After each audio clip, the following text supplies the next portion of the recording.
Selamat datang dalam acara Dropmed Ask. Dalam edisi perdana ini, saya akan mencoba untuk menjawab pertanyaan-pertanyaan kalian yang sudah kalian berikan ke sosial media Pusat Kedokteran Tropis UGM. Ada beberapa pertanyaan yang saya terima terkait dengan COVID-19 ini. Pertanyaan pertama dari Arnesa yang menanyakan bagaimana caranya melakukan isolasi mandiri apabila kita sudah keluar dari luar kota. Yang pasti ketika kita melakukan isolasi mandiri, kita harus ada di rumah, kemudian sedikit mungkin menghindari kontak dengan orang lain, termasuk keluarga kita. Kita minta agar untuk makan dan minum bisa disediakan dalam tempat yang tersendiri dan kemudian itu dicuci terpisah dari alat makan yang lain. Demikian juga untuk baju dan peralatan yang ada di kamar. Sebaiknya setelah kita menggunakan baju itu dimasukkan ke dalam wadah plastik yang kemudian setelah dimasukkan dalam wadah plastik ada seseorang lain yang akan melakukan pencucian dengan air panas dan sesudah itu dilakukan dengan deterjen. Nah, kalau kita bisa melakukan isolasi mandiri secara efektif selama 2 minggu, maka harapannya anggota keluarga kita maupun masyarakat di sekitarnya akan terhindar dari penularan COVID-19. Kemudian pertanyaan dari Rian Anggana, apakah Dettol antiseptik cair bisa digunakan untuk disinfektan? Untuk pertanyaan ini, ya, jadi cairan desinfektan yang ada di pasaran bisa kita gunakan untuk desinfektan untuk kebutuhan sehari-hari. Pertanyaan berikutnya dan masih dari Rian Anggana terkait dengan desinfektan spray. Kandungan apa sih yang aman digunakan untuk keperluan pribadi? Secara umum sebenarnya di pasaran sudah banyak desinfektan spray yang dijual belikan. Ada desinfektan spray yang berbahan dasar alkohol, tetapi bisa juga kita menggunakan hidrogen peroksida. Saya rasa akan lebih aman kalau kita menggunakan produk komersial yang tersedia sambil kemudian melihat ingredient untuk memastikan bahwa bahan aktifnya antara alkohol ataupun hidrogen peroksida. Berikutnya ada pertanyaan dari Mbak Wahyu Pratiwi 07. Pertanyaannya adalah, Dok, apakah orang yang mempunyai imun kuat akan terpapar COVID-19 bisa terkena badai sitokin? Badai sitokin itu merupakan respon imunitas tubuh terhadap adanya benda asing, termasuk juga virus SARS-CoV-2 ini. Jadi justru orang-orang yang mempunyai respon imunitas yang baik, tetapi dia mempunyai respon imunitas yang sangat sensitif, yang justru akan terkena badai sitokin. Badai sitokin itu bisa diumpamakan seperti halnya kalau kita mengalami reaksi alergi. Pada beberapa orang sehat, dia punya alergi karena sistem imunnya itu sangat responsif atau sensitif terhadap adanya benda asing. Jadi justru mereka yang punya imun yang hipersensitif akan bisa mempunyai kemungkinan terkena badai sitokin. Pertanyaan berikutnya kita akan beralih ke Rara 22. Pertanyaannya adalah, COVID-19 apakah termasuk bagian dari kelompok penyakit tropis? Ini pertanyaan yang menarik karena memang kalau kita lihat COVID-19 itu bermula dari Cina yang hawanya dingin dan kemudian beralih juga ke Eropa sebelum kemudian datang ke Indonesia dan beberapa negara tropis yang lainnya. Tetapi secara umum memang definisi penyakit tropis saat ini sudah berkembang jauh.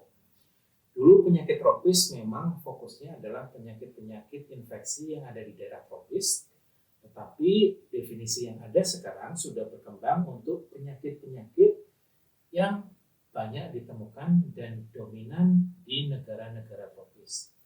Jadi kalau sekarang COVID-19 ini memang banyak di negara tropis, dia bisa dikategorikan sebagai penyakit tropis.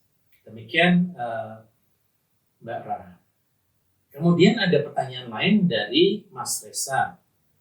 Mas Reza atau Mbak Reza ini ya, saya mungkin bisa dua. Apakah orang yang awalnya hanya sakit non-COVID kemudian meninggal terus dinyatakan positif COVID dan dimakamkan sesuai dengan prosedur COVID? Jadi begini Mas, memang orang seringkali datang pertama kali dengan keluhan penyakit yang dia derita sebelumnya, entah itu hipertensi atau kemudian apa itu namanya diabetes mellitus, sakit gula. Tetapi kemudian karena gejalanya memberat, dia datang ke rumah sakit. Ketika dokternya memeriksa, karena ini termasuk komorbid dari penyakit COVID-19. Komorbid itu adalah penyakit yang sering menyertai COVID-19 dan menyebabkan adanya keparahan lebih lanjut. Maka dalam situasi COVID-19 ini, dokter tersebut akan juga melihat apakah dia memang juga tertular oleh COVID-19.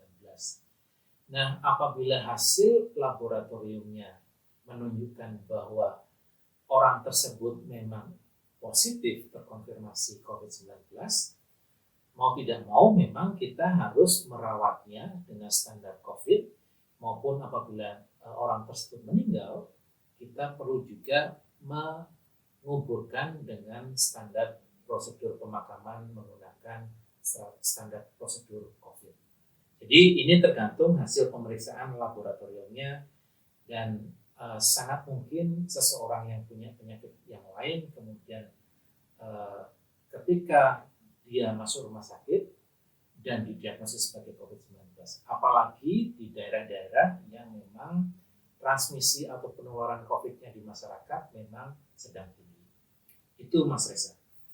Berikutnya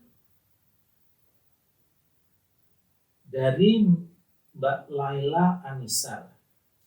Bagaimana tingkat ketahanan virus di lingkungan dan apakah penularannya hanya melalui droplet saja? Sudah ada beberapa penelitian sebelumnya yang menunjukkan bahwa memang virus itu bisa bertahan cukup lama, dari beberapa jam sampai kemudian 1 hari di berbagai macam permukaan benda, entah itu plastik, kemudian kayu, uang logam, ataupun benda-benda logam yang lainnya. Secara umum, ketika di daerah tropis dengan cuaca yang panas, matahari langsung, virus tersebut akan cepat mati.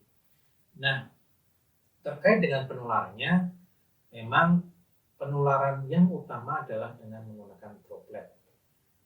Meskipun WHO pernah mengatakan bahwa ada penularan airborne atau aerosol di lingkungan rumah sakit di mana ada tindakan-tindakan yang bisa menghasilkan aerosol, seperti misalnya tindakan intubasi atau beberapa tindakan yang lain. Jadi aerosol bisa atau airborne bisa menjadi salah satu metode penularan, tetapi dalam setting yang terbatas. Metode yang lain atau rute yang lain adalah dengan yang namanya fomite. Fomite itu adalah cara penularan ketika seseorang menyentuh benda-benda yang ada di sekitarnya yang sudah terkontaminasi oleh droplet yang jatuh ke permukaan benda tersebut. Tangan kita dalam kehidupan sehari-hari sering kita gunakan untuk menyentuh berbagai barang, entah handle pintu, kemudian permukaan meja, dan berbagai macam permukaan benda yang lain. Ketika permukaan benda tersebut terkontaminasi oleh virus dan kita menyentuh permukaan benda tersebut, dan setelah itu kita menyentuh muka kita, entah mulut, hidung, atau mata, maka apabila memang tangan kita juga ikut terkontaminasi, kita bisa tertular. Jadi ada 3 moda utama penularan. Yang pertama droplet, yang kedua airborne dalam setting yang sangat terbatas, dan yang ketiga adalah yang namanya fomite, karena kita menyentuh benda-benda yang terkontaminasi. Oleh karena itu, maka memang salah satu cara pencegahan yang utama dari COVID-19 adalah kita harus sering melakukan cuci tangan. Pertanyaan terakhir dari Sulistani Prabu yang menanyakan apabila ibu hamil rapid testnya reaktif, bayinya reaktif, bagaimana cara penanganannya? Yang pertama, masih memang sedikit penelitian yang mencoba untuk melihat penularan dari ibu ke bayinya. Meskipun memang riset yang ada menunjukkan bahwa tidak ada virus di dalam cairan rahim ketika mengandung maupun di dalam ASI, tetapi beberapa kasus menunjukkan bayi yang positif terhadap COVID-19 ini. Jadi memang masih perlu ada penelitian lanjut apakah memang ibunya itu bisa menularkan virusnya secara langsung ke bayinya atau ketika lahir dan ada kontak dekat. Bagaimana cara kemudian penanganannya? Saya rasa penanganannya adalah penanganan COVID-19 yang standar. Ibu harus menjalani isolasi, bayinya juga demikian. Yang sebenarnya mungkin secara epidemiologi sebenarnya bayi ataupun anak-anak di bawah 5 tahun resiko untuk menjadi sakit yang berat menjadi lebih kecil dibandingkan orang dewasa. Dan apakah ibu hamil masih bisa menularkan COVID-19 kepada bayinya?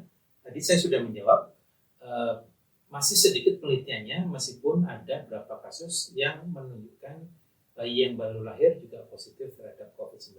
Jadi memang kita masih perlu menunggu bukti-bukti ilmiah untuk bisa memastikan apakah memang ibu yang hamil bisa menularkan langsung ke dalam janinnya ketika masih ada di dalam rahim ibu. Jadi demikian untuk acara ThroatMedUs yang edisi pertama ini, harapannya beberapa jawaban ini bisa menjawab pertanyaan-pertanyaan dan memuaskan rasa penasaran kalian terkait dengan COVID-19. Kita akan berjumpa lagi dalam berbagai macam episode ThroatMedUs yang lainnya.